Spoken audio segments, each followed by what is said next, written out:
Hello, everyone. My name is Jules Davis. I teach at a small university called University of Southern Indiana in Evansville. And I wanted to talk to you today a little bit about the coordinate systems that I use in class to help students find angles. And so ever since we moved online, I've made a paper version of this, and that's what I'm going to show you first. And then I'll show you the version that I use in class when we're actually in a physical classroom. Let me start by sharing my screen here.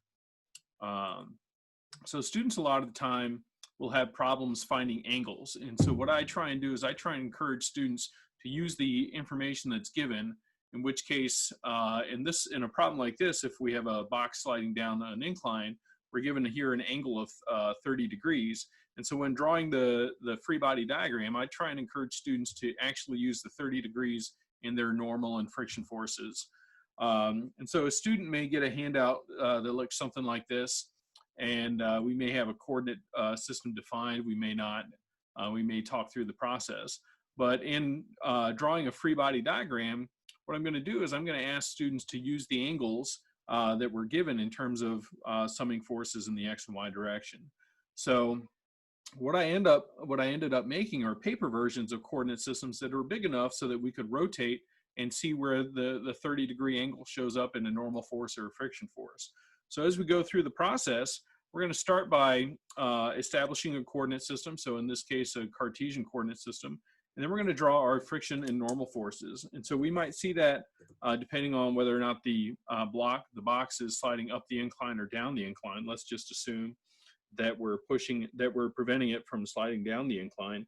We may have a friction force that's in this direction here, and we may have a normal force that's in this direction here.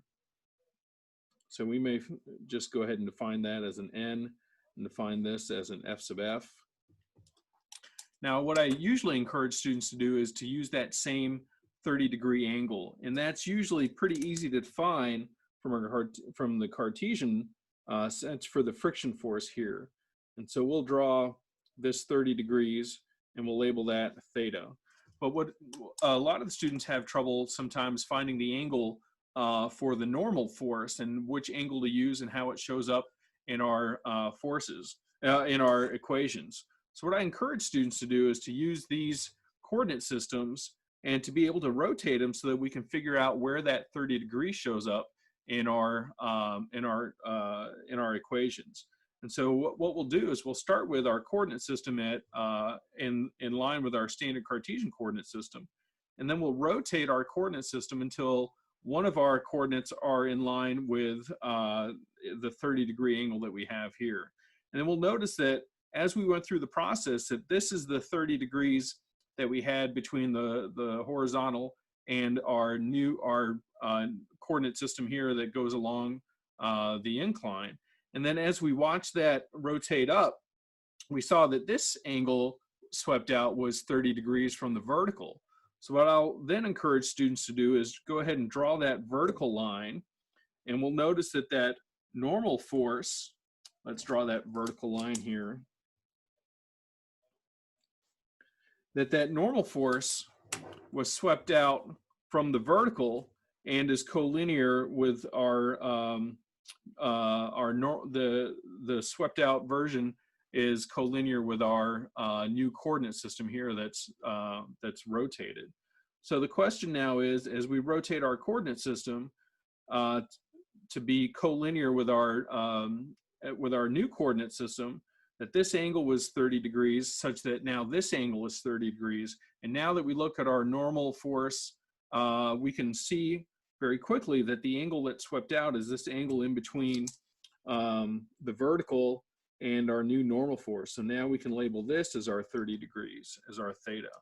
So that now when we go to sum forces in our X and Y directions, we can break these up into components that are both referencing our 30 degrees. And then we'll talk about how that shows up in terms of our equations, in terms of having sines and cosines flipping between our F sub F's and our N's. Now, of course, there's a bigger version of that. So let me exit out of this share here.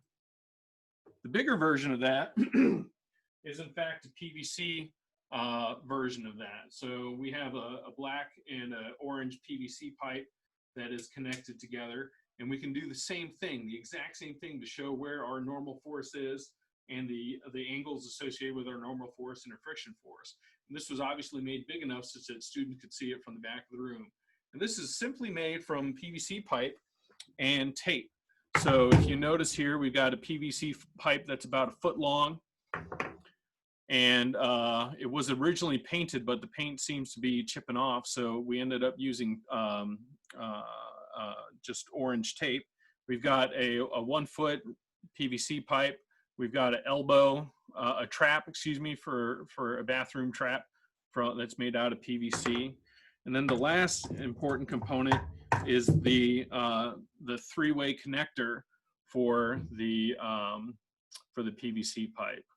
So it's hard to see that but it is in fact hollow. There you can see my finger in it. So we made a black version that's easy to see against a whiteboard. If you were going to have a blackboard, obviously just leave it painted white.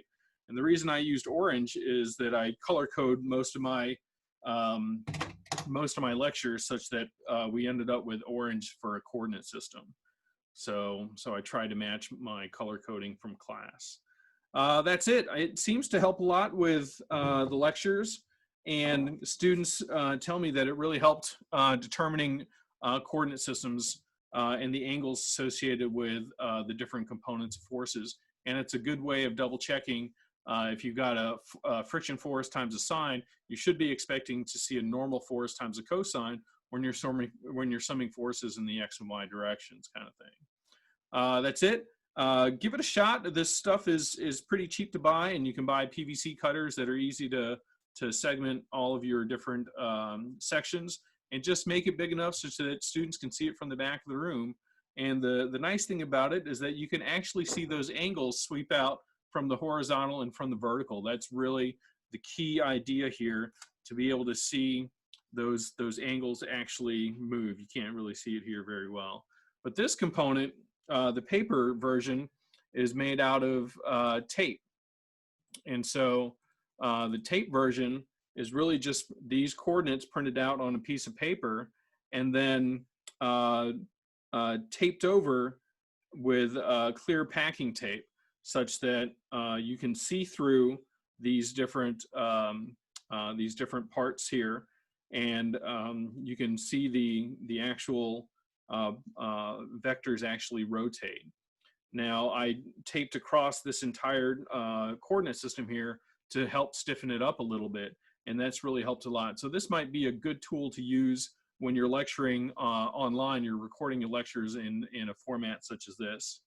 But it's the same idea. It's the same idea of being able to see those coordinates, see those angles being swept out and change from the horizontal to our rotated coordinate system, from the horizontal to this coordinate, to this vector, and from the vertical to this new vector. So you can see where those 30 degrees show up relative to our normal force and our friction force. To be able to visualize and see that motion, I think, is really helpful in class. So I'll leave it there. Hopefully you give it a shot, and hopefully it helps your students. That's my demonstration for you. I wish I could see you all guys at ASEE, but maybe I'll see you next time. Take care. Bye.